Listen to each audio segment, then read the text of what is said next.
3,000 years ago, a civilization rose from nothing and changed humanity forever. No massive empire handed them power, no ancient gods gave them a head start. Just rocky islands, stubborn people, and ideas so dangerous they still threaten governments today. This is the story of ancient Greece, but not the one you learned in school, because what you were taught was a carefully edited version, the sanitized highlights, the marble statues and philosophical quotes that make everything seem clean and perfect and dead. But ancient Greece was messy, it was violent, it was radical, and it was alive in ways that would shock you. So let me tell you what really happened, and why it matters more now than ever before. Let's go back to the beginning. Around 1200 BC, the entire Mediterranean world collapsed. We're talking about a complete breakdown of civilization. The great Bronze Age kingdoms, gone. The Mycenaean palaces, destroyed. The trade networks that connected 3 continents, shattered overnight. Historians call this the Bronze Age collapse, and honestly, we still don't fully understand what caused it. Was it invasion? Climate change? Economic failure? Probably all 3. But the result was chaos. Total chaos. Cities burned. People fled. And for the next 400 years, Greece entered what we call the Dark Ages. Think about that. 400 years. That's longer than the United States has existed. During this time, writing disappeared. Architecture stopped. Art became primitive. The population crashed. Greece basically went from being advanced civilizations to scattered villages of farmers and shepherds who couldn't even remember how great their ancestors had been. But here's where it gets interesting. Most civilizations that collapse never recover. They just fade into history. But the Greeks, they did something different, something that had never been done before. They started asking questions. Around 800 BC, things began to change. The population started growing again. People began trading with other regions. They remembered how to write, borrowing an alphabet from the Phoenicians and adapting it for Greek. And, most importantly, they started organizing themselves into city-states. These weren't kingdoms. They weren't empires. They were something entirely new. Small, independent communities called polis. Each one was its own world, its own government, its own identity. Athens, Sparta, Corinth, Thebes, dozens of them scattered across Greece and the islands. And they competed with each other, constantly. Sometimes through trade, sometimes through athletics, sometimes through war. But always pushing each other to be better, stronger, smarter. This competition became the engine of Greek innovation. Think about it. In an empire, one king makes decisions for millions of people. There's stability, sure, but there's no experiment, no innovation. You do things the way they've always been done because that's how the king wants it. But in Greece, hundreds of different city-states trying hundreds of different approaches, different governments, different laws, different philosophies. It was like a massive laboratory of human civilization, and one of those experiments changed everything. In 508 BC, a city called Athens tried something insane. They created democracy. Now I know what you're thinking. We've heard about Greek democracy a million times. It's boring. It's old news. But stay with me, because you need to understand how absolutely radical this was. Every other civilization on Earth was ruled by kings, pharaohs, or emperors. People who claimed power came from the gods, from bloodlines, from military might. The idea that common people could govern themselves? That was considered ridiculous, dangerous, impossible. The Athenians did it anyway. They created an assembly where any male citizen could speak and vote. They selected government officials by lottery, believing that random selection was more fair than elections that the rich could manipulate. They paid people to serve on juries so that poor citizens could participate without losing income. Was it perfect? Absolutely not. Women couldn't vote. Slaves couldn't vote. Foreigners couldn't vote. By modern standards, it was deeply flawed, but by ancient standards, it was revolutionary. For the first time in human history, ordinary people had a real voice in how they were governed, and it terrified everyone else. Meanwhile, to the east, the Persian Empire was watching, and they didn't like what they saw. Persia was the superpower of the ancient world. They controlled more territory than anyone had ever controlled before, stretching from India to Egypt, from Central Asia to the Mediterranean. They had millions of subjects, unlimited resources, and the most powerful military machine ever assembled. Greece? Greece was nothing, a collection of tiny city-states that could barely cooperate with each other. No central government, no unified military, no chance. In 490 BC, the Persian Emperor Darius decided to solve the Greek problem once and for all. He sent a massive invasion force across the Aegean Sea. The Persians landed at Marathon, just 26 miles from Athens. They outnumbered the Athenian defenders at least 2-1, possibly 3-1. The Athenians sent a runner to Sparta begging for help, but the Spartans were celebrating a religious festival and wouldn't come. Athens was alone. They should have lost. Every military expert would have predicted their destruction. But something happened on that battlefield that defied logic. The Athenians won. They didn't just win. They crushed the Persian invasion. They killed over 6,000 Persian soldiers while losing less than 200 of their own. They sent the Persian fleet running back across the sea in humiliation. How? How did a small, democratic city-state defeat the greatest empire on earth? The answer tells you everything about why Greece mattered. The Persian soldiers were professionals, well-trained, well-equipped, but they were fighting for an emperor, for pay, for conquest. They had no personal stake in the outcome. The Athenians were fighting for their families, their freedom, their right to govern themselves. They weren't subjects following orders. They were citizens defending a radical idea that they actually believed in. And that made all the difference. But the Persians weren't done. 10 years later, they came back. This time, the Persian Emperor Xerxes brought everything. Ancient sources claim he had over 2 million soldiers, which was definitely an exaggeration, but modern historians estimate at least 200,000. Combined land and naval forces, supply chains, engineers, the works. This wasn't a raid, this was an extinction event. The Greeks should have surrendered. Most of them wanted to. But a Spartan king named Leonidas made a stand at a narrow coastal pass called Thermopylae. You probably know this story. 300 Spartans holding off the entire Persian army. Last stand. Noble sacrifice. Hollywood loves it. But here's what the movies don't tell you. Leonidas wasn't trying to win. He was buying time. While he held that pass for 3 days, the Greek city-states behind him were evacuating civilians, mobilizing armies, and preparing for the real battle. His sacrifice gave democracy a chance to survive. And when the Persians finally broke through, when they marched south and burned Athens to the ground, the Athenian citizens didn't give up. They abandoned their city and put everyone on ships, every man, woman, and child. Then they fought the greatest naval battle of the ancient world at Salamis. And they won. Again. Against impossible odds, the Greek fleet destroyed the Persian navy. Xerxes, watching from a golden throne on the shore, saw his dreams of conquest shatter in a single day. The following year, the united Greek armies defeated the remaining Persian ground forces at Plataea.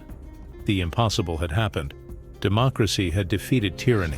Free citizens had beaten an enslaved empire. The West had held off the East, and the world would never be the same. The 50 years after the Persian Wars were the most creative period in human history. This was the golden age of Athens, the era of Pericles. Everything you associate with ancient Greece happened in this brief, shining moment. The Parthenon was built. Sophocles wrote his tragedies. Socrates walked the streets asking uncomfortable questions. Herodotus invented history. Democracy reached its peak. Athens became the cultural center of the Mediterranean world. Artists, philosophers, merchants, and intellectuals flooded into the city. Ideas spread like wildfire. Theater, science, mathematics, medicine, architecture. Everything was being reimagined and perfected. But here's the dark secret nobody talks about. All of this glory? It was built on empire. After defeating Persia, Athens formed an alliance called the Delian League. Supposedly, it was a defensive coalition to prevent future Persian invasions. But Athens gradually transformed it into an empire. They forced other city-states to pay tribute. They crushed cities that tried to leave. They became exactly what they had fought against. Power corrupts, even democratic power. And their main rival, Sparta, was watching with growing alarm. Sparta was everything Athens wasn't. Where Athens valued philosophy and art and democracy, Sparta valued discipline and strength and military perfection. Spartan boys were taken from their families at age 7 and trained as soldiers. Spartan men lived in barracks until age 30. Spartan society was organized entirely around creating the ultimate warrior. They were terrifying and effective. As Athens grew more powerful and aggressive, Sparta grew more concerned. Other city-states began choosing sides. Tensions escalated, small conflicts erupted, and in 431 BC, the Peloponnesian War began. This wasn't a quick conflict. It lasted 27 years. An entire generation grew up knowing nothing but war. The fighting devastated Greece. Cities were destroyed. Populations were massacred. Plague swept through Athens, killing up to a third of the population, including Pericles himself. The war brought out the worst in everyone. The Athenians, those champions of democracy, slaughtered the entire male population of Melos simply for wanting to stay neutral. The Spartans, those paragons of honor, allied with their old enemy Persia to defeat Athens. In the end, Sparta won. But it was a hollow victory.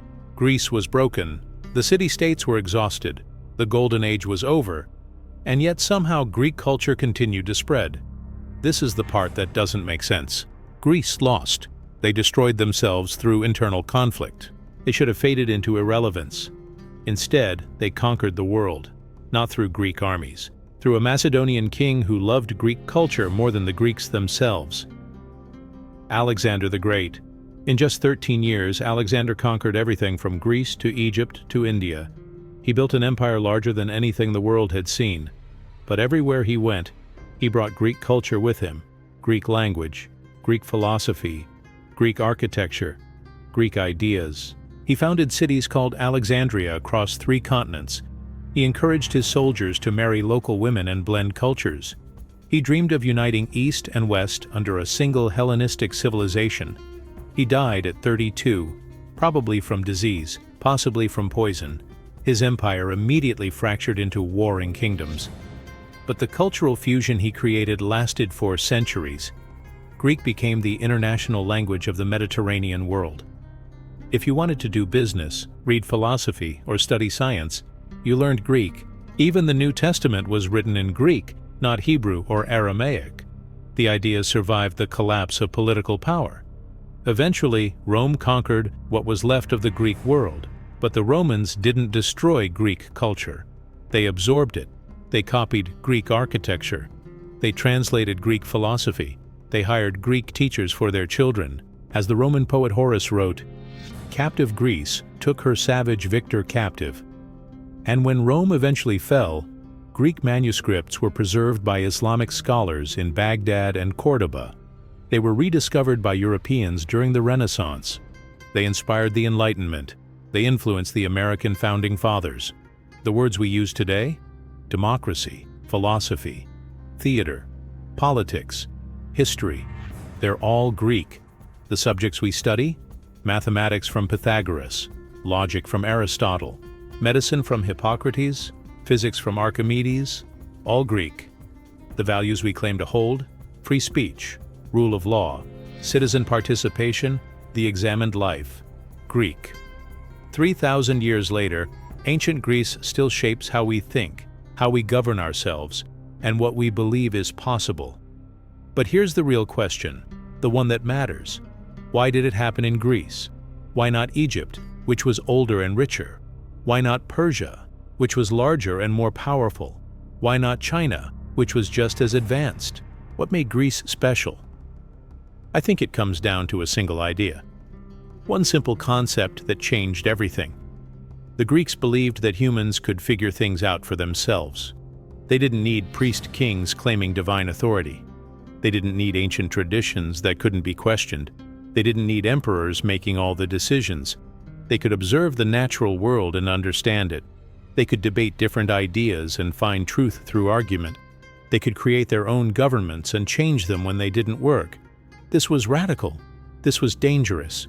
This was the birth of the Western mind. And it came with costs. Greek democracy included slavery. Greek philosophy often excluded women. Greek city-states fought each other constantly. They were brilliant and flawed and contradictory and fully human. But they proved something that still matters today.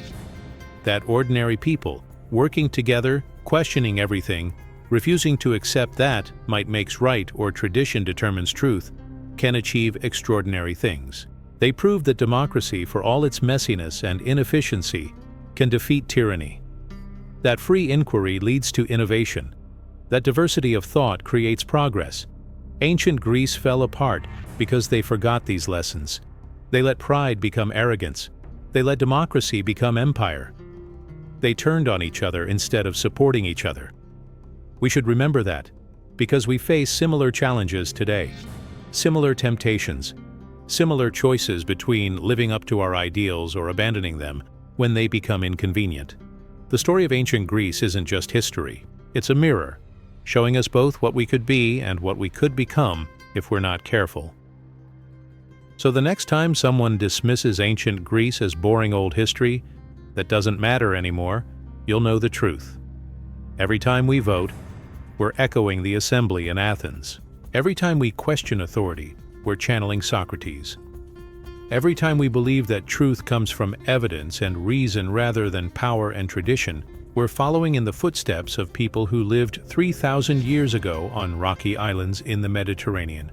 They weren't perfect, but they started something that's still unfinished. And that's the real legacy of ancient Greece. Not marble statues in museums, not ancient ruins for tourists, but a living tradition of asking questions, demanding evidence, and believing that humans can govern themselves. That's worth remembering. That's worth protecting. That's worth fighting for. Just like the Athenians did at Marathon all those years ago. If this story resonated with you, if it changed how you think about ancient Greece, or made you see connections to our world today, do me a favor, hit that subscribe button. Because I dig into the real stories behind history every single week. The stuff they don't teach in school. The patterns that keep repeating. The lessons that actually matter. And I need people like you, people who care about understanding where we came from so we can figure out where we're going. So, subscribe. Join this community. Let's explore history together.